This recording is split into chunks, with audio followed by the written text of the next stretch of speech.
So thank you everybody for joining us today. This session hopefully will take about 45 minutes to an hour at the most, depending if we have any questions that need to be answered. At the end of each section, please let me know if you have any questions about something or something wasn't clear. As I said, we've got a fair bit to get through, so I'll talk reasonably fast, but hopefully not too fast to lose anybody. So what we're discussing today is the migration into the Eurofins system, effectively. We've got one person, Francis, from a different entity, but you guys all know him anyway, so if I talk AMS specifics, it's not going to alienate him too much. Essentially, this is the same information session we go through with all new entities or entities that join onto our network. We could just send you a whole bunch of KGDs to read through, but then some of them are not particularly fun to read. And then we're sort of dumping a whole bunch of paperwork on your desk without any context. It doesn't make particularly a good user experience. So the point of this is to sort of go through the main points of the migration process that your computers will be going through over the hopefully next week. And just to identify the main points that we're going to be covering off in the migration. There will be some differences to the way you guys work. Sometimes there are large differences, sometimes they're only superficial. I know in a couple of cases here there are significant differences, so we just need to highlight that.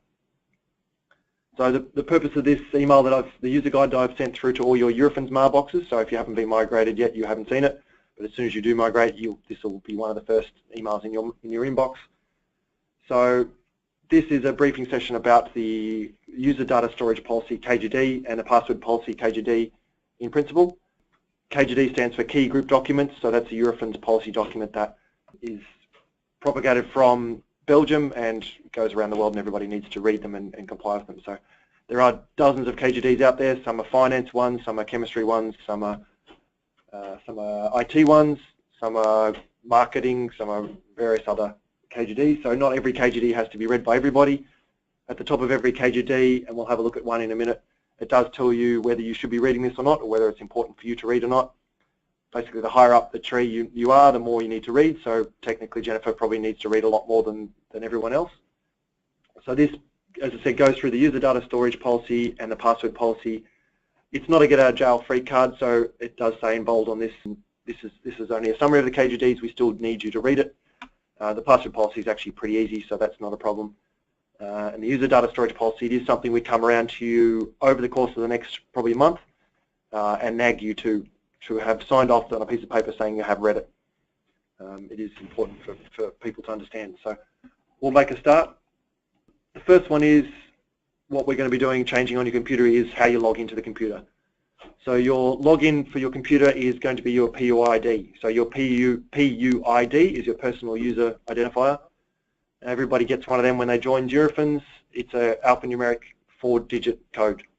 So in the old days, a couple of years ago, it was sort of based off your name. So mine is H. I'm not sure why it started with H, but then ACO, so for Andrew CO Cook.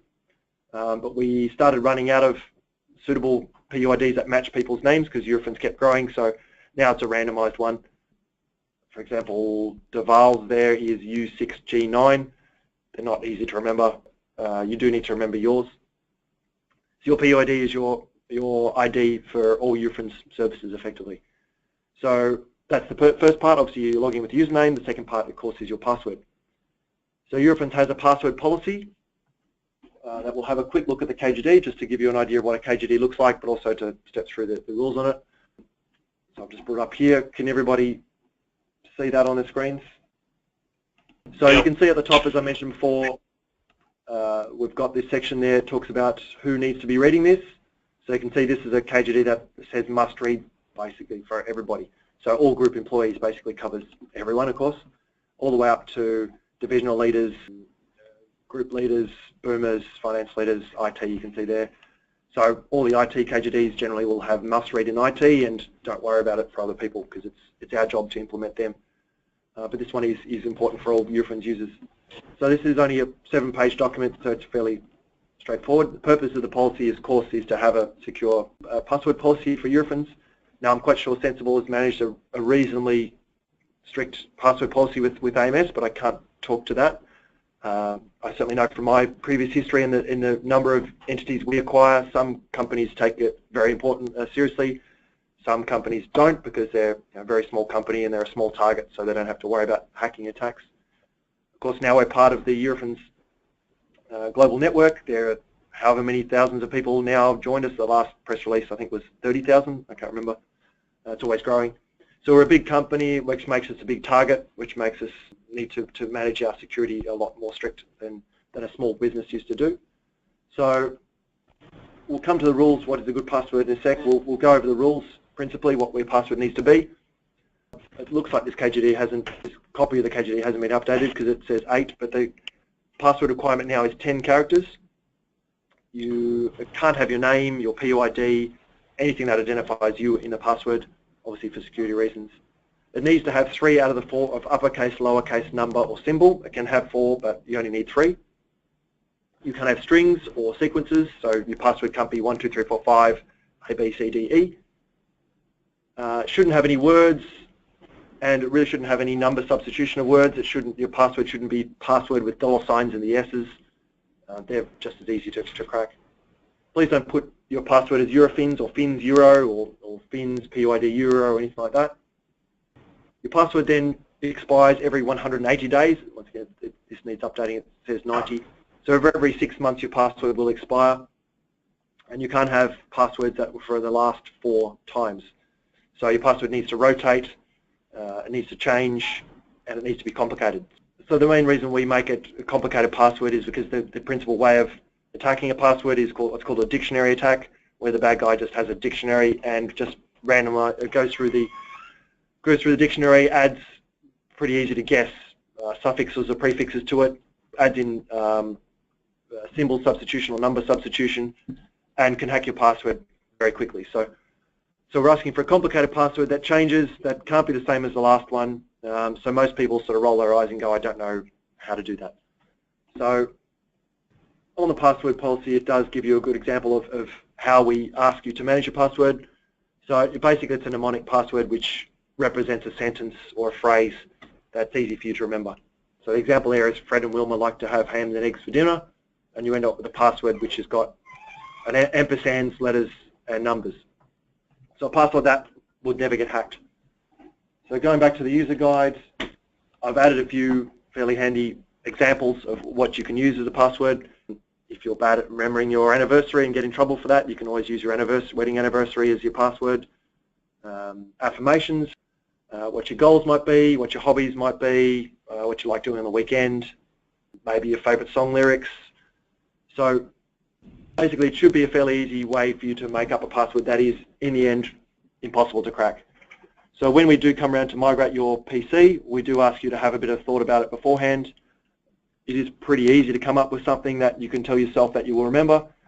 The advantage of a password like this is if you can always write a reminder to yourself about what the password relates to. So if your password is, I like to go fishing every Thursday if it's raining, then you can just write fishing down as your password hint and put it into a diary or stick it on your computer. That way it just doesn't give away what your password is, but it helps you remember which password you're talking about. Basically, we don't allow any exceptions to that, so we do insist that you come up with a fairly complicated password, but once again, it is fairly easy to remember that. And once you've typed it in a dozen or so times, it's fairly easy to remember the sequence of the letters and numbers as you're typing them in. So that's the first requirement for passwords. I said I don't know what's sensible required of you, but I'm assuming that they did a fairly good, fairly secure password process. But that's what the Eurofins one. So as I said, we'll have a one-time password when we come and migrate you, but as soon as you log on for the first time, you'll be asked to change it, and that needs to be a complex password.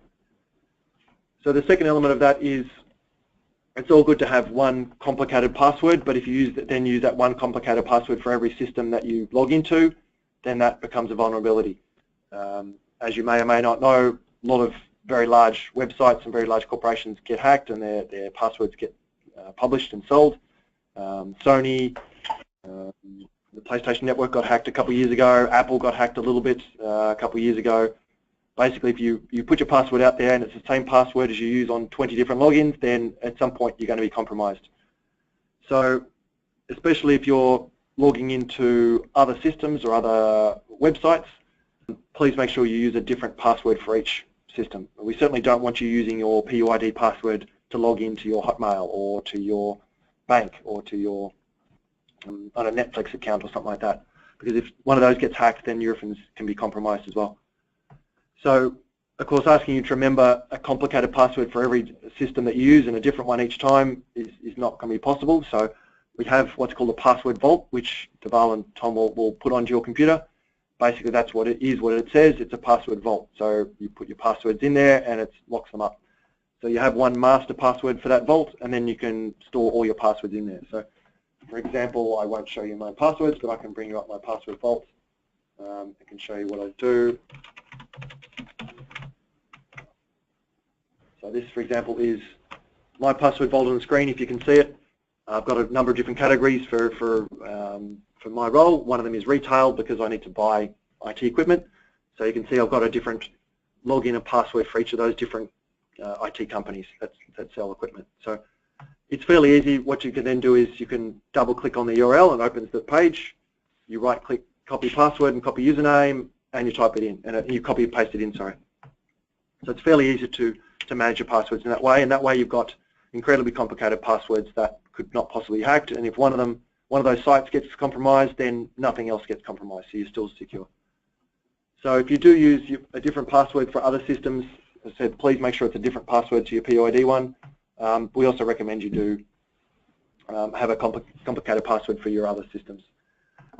We probably also recommend this for your private life, not just Eurofins as well. So if you have one password across your bank and your Netflix and your whatever accounts you've got, your Hotmail, Gmail, we do strongly recommend you find a password vault. There are a lot of free ones out there, and adopt a solution like this for your personal life, because that way you're less likely to be compromised in your computer. And if you happen to use your laptop for your personal life, then your Eurofins laptop, sorry, for your personal activities, like most of us do, then that would also keep your laptop safe. Okay. So as I said, have a think about what you can use for a complicated password, and when the migration does come around to you, hopefully you've got something stuck in your head so you can use that straight away. So the second part of what we're going to change on your computers, or what we may change on your computers depending on what Sensible has done, is that we restrict what goes in your computer and what can be put on your computer. So Eurofins having 30,000 users, or however many that is, that's probably 40,000 computers.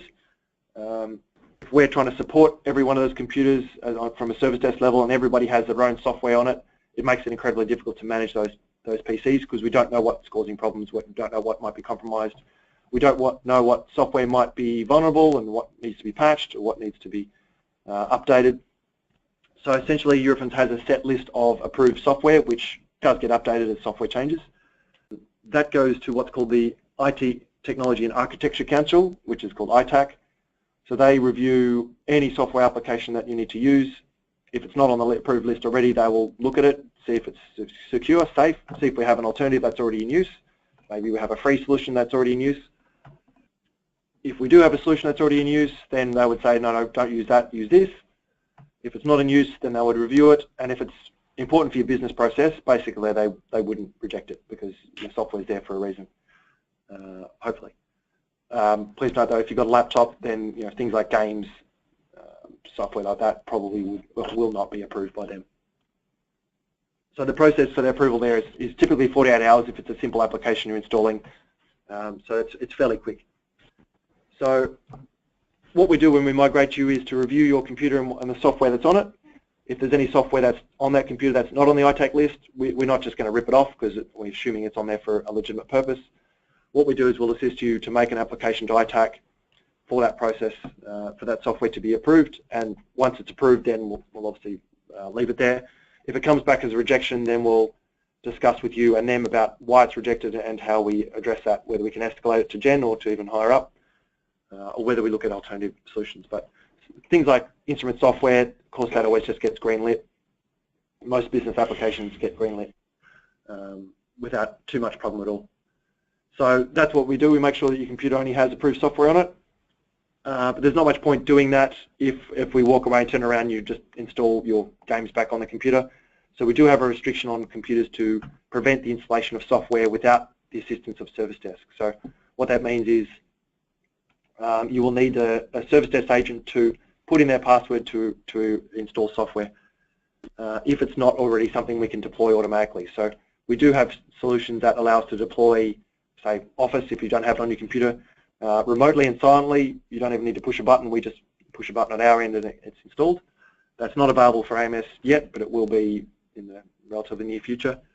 But if it's a new piece of software, if it's a new I don't know, Agilent software, new ChemStation software, or it's new PerkinElmer software, or new business software, then basically you need to put in a ticket to the service desk, and we'll basically help you install it.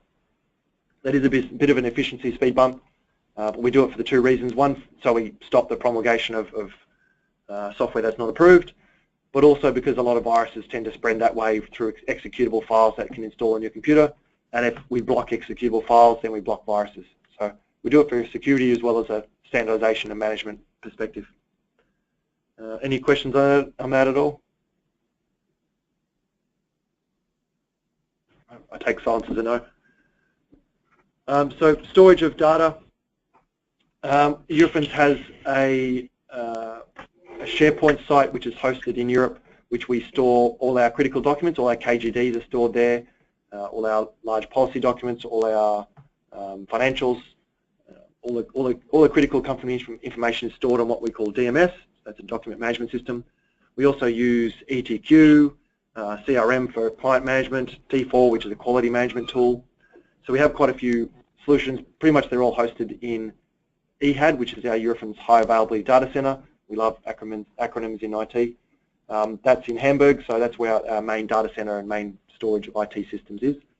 So that's a principal solution for storing critical documents. If you have a budget document, or if you have a process document that really needs to have version control or access control,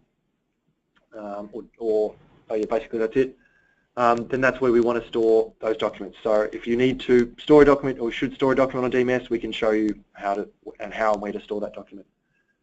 The next step down from that is if a document you don't need to share globally, or you don't need global security or versioning, is obviously on your file server, which basically is what you're doing right now. So we don't change the way we store documents on your file server. We just note that that's one option to store your data.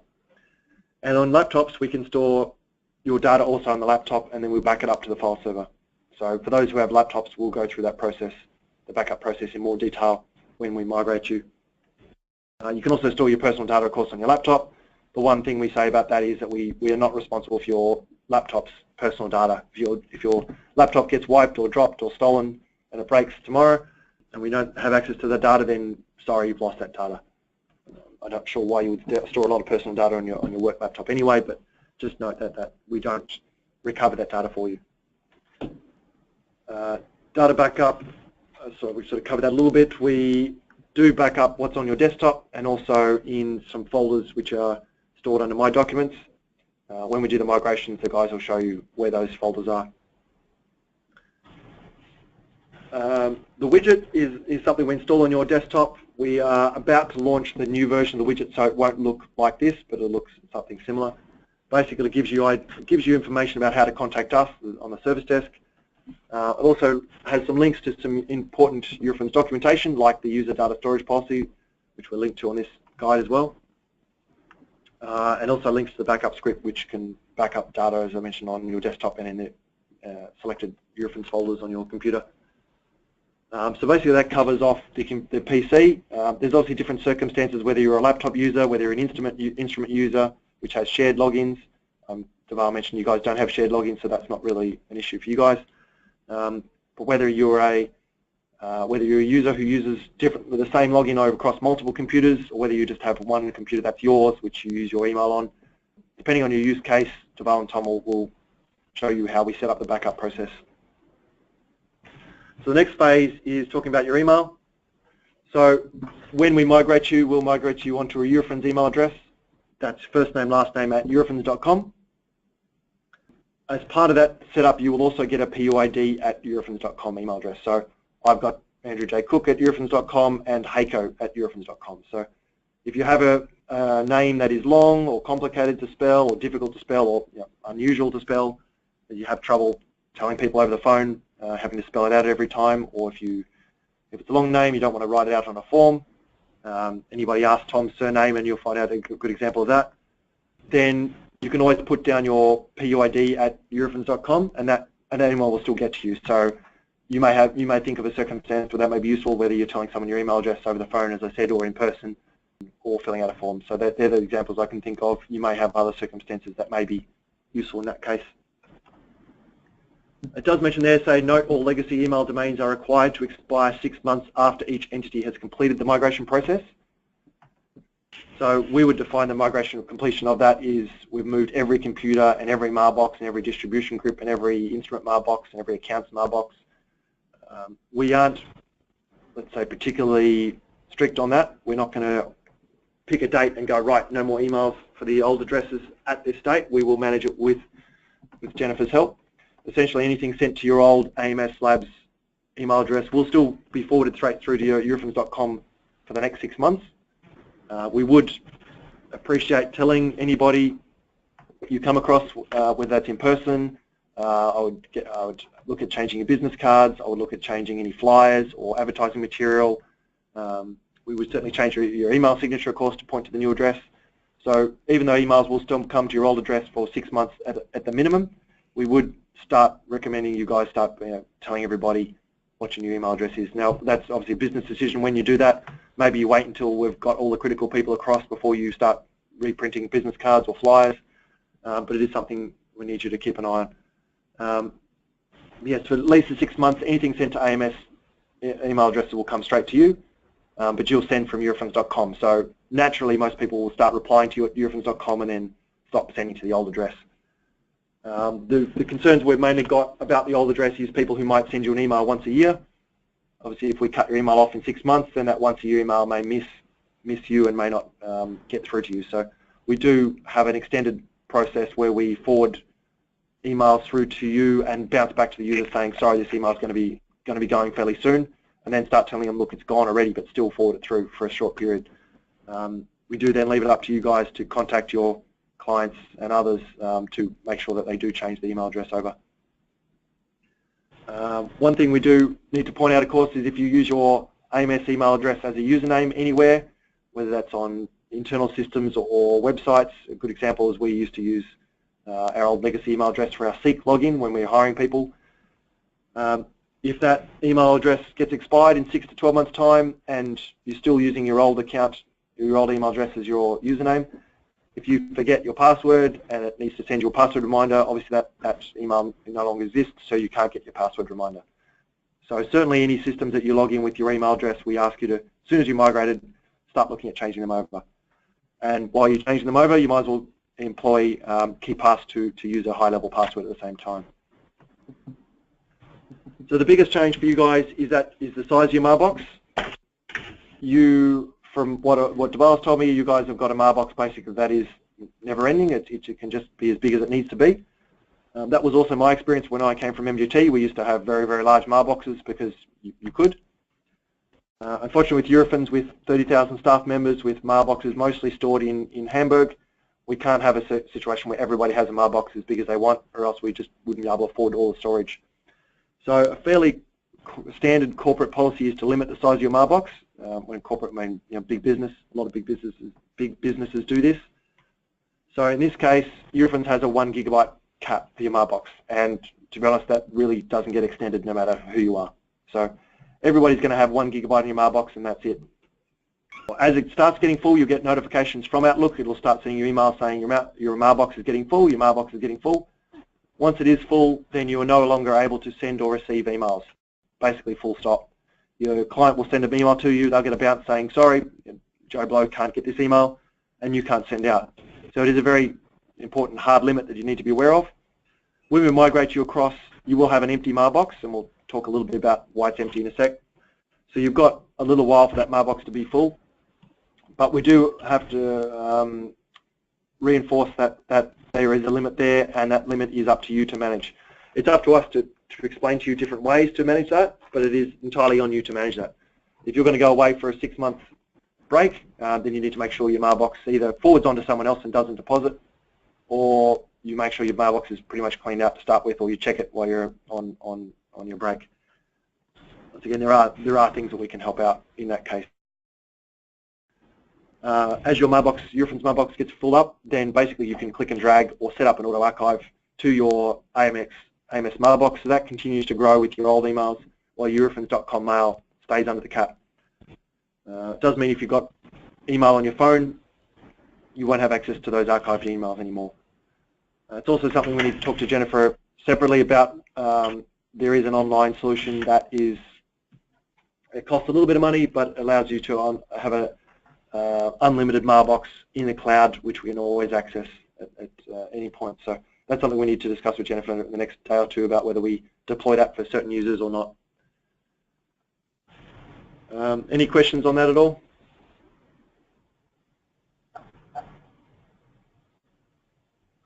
So certainly when the guys come around to migrate you, if you have any concerns, please ask them. They'll also show you a couple of quick ways to archive your email as it fills up.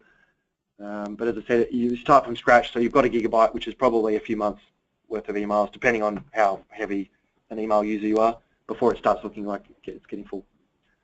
One little note we need to make a note of that trips a lot of people up, certainly as we start getting rid of the old emails, is that you might be used to sending an email to Francis, for example, sorry, not Francis, Fergus, using his old AMS address. When you type someone's name into that address, it does come up with a hint or who it thinks you might be sending to. We would ask you to delete the AMS version of that mailbox as it comes up. You can see there's a little black cross that comes up next to it. I'd recommend you click on the cross next to any AMS emails once you know that person's migrated. That way you don't accidentally keep sending to their old email address. You're always sending to the new one. That helps the migration process a lot to be a lot smoother in the future when we're trying to get rid of the old email domains. Just an example of how long it takes to get rid of those domains. We're still getting rid of Eurofins.com, and we started the migration process. Sorry, we're still getting rid of Eurofins.com.au, which is the MGT local mailbox that we set up about 3 years ago. We only just started seriously getting rid of it in the last few weeks, and we started the migration process a year and a bit ago. So we can extend the lifetime of that locally if we have agreement with the MDs, but also if there's a particular need for it for particular email addresses. So the signature will have the guys come around to set up your email signature. There is a particular email signature policy, KGD, so it is required that you follow that.